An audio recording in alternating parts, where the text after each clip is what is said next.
ఎన్నాళ్ళలో వేచిన ఉదయం ఈ జనవరి 22తో తీరిపోయింది.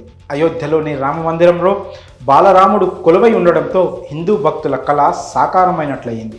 ప్రధాని మోదీ చేతుల మీదుగా శ్రీరాముని ప్రాణ ప్రతిష్ఠ వేడుక అత్యంత ప్రతిష్టాత్మకంగా జరిగింది. ఈ రామ్లల్లా విగ్రహాన్ని చూసి ప్రజలు భక్తి పార్వశ్యంలో మునిగి తేలిపోయారు. జీవకళ ఉట్టిపడేలా ఉన్న నిండైన విగ్రహాన్ని చూసి తరించిపోయారు భక్తులు. నగుమోముతో చిరు మందహాసపు రూపంతో ఆకర్షణీయంగా కనిపిస్తున్నాడు బాలరాముడు. రాముడికి అలంకరించిన ఆభరణాలు కూడా ప్రస్తుతం నెట్టింట్లో చర్చకు దారితీశాయి. నీలమేఘ శ్యాముడి నిండైన రూపానికి ఈ ఆభరణాలు మరింత అందాన్ని తెచ్చాయి. వాటిల్లో ఒకటి బంగారు వజ్రాల కిరీటం. శ్రీరాముని అలంకరించిన ఆ కిరీటం ఆ విగ్రహానికి మరింత వన్నె తెచ్చిందని చెప్పాలి. ఇంతకు ఈ కిరీటాన్ని అందించింది ఎవరంటే ముఖేష్ పటేల్. గుజరాత్లోని సూరత్కు చెందిన వజ్రాల వ్యాపారి రాములూరికి భారీ విరాళాన్ని అందించారు.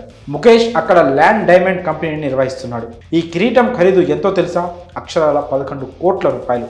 4 కిలోల బంగారం, వజ్రాలు, కెంపులు, జెమ్ స్టోన్స్, ముత్యాలు, నీలమణి వంటివి వినియోగించి తయారు చేయించారు ఈ కిరీటాన్ని. శ్రీరాముని ప్రతిష్టాపన మహోత్సవం సందర్భంగా తన తండ్రితో కలిసి అయోధ్యను సందర్శించి ఈ అరుదైన కిరీటాన్ని అందించారు. అయోధ్యలో రాముడి తలపై ధరింపజేసిన కిరీటం ఇదే.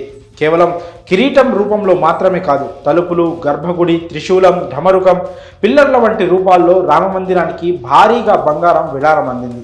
అందులో దిలీప్ కుమార్ కుటుంబం నుండి 101 కేజీల బంగారం అందిందట. దిలీప్ కుమార్ కూడా సూరత్ వజ్రాల వ్యాపారి. రాముని మీద భక్తితో భారీ విరాళం అందించారు.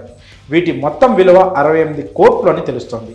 ఇప్పటి వరకు రామమందిర ట్రస్ట్కు వచ్చిన భారీ విరాళాల్లో ఇదే అత్యధికమని తెలుస్తోంది. మరి ఇంత పెద్ద మొత్తంలో విరాళాలు రావడంపై మీ అభిప్రాయాన్ని కామెంట్స్ రూపంలో తెలియజేయండి.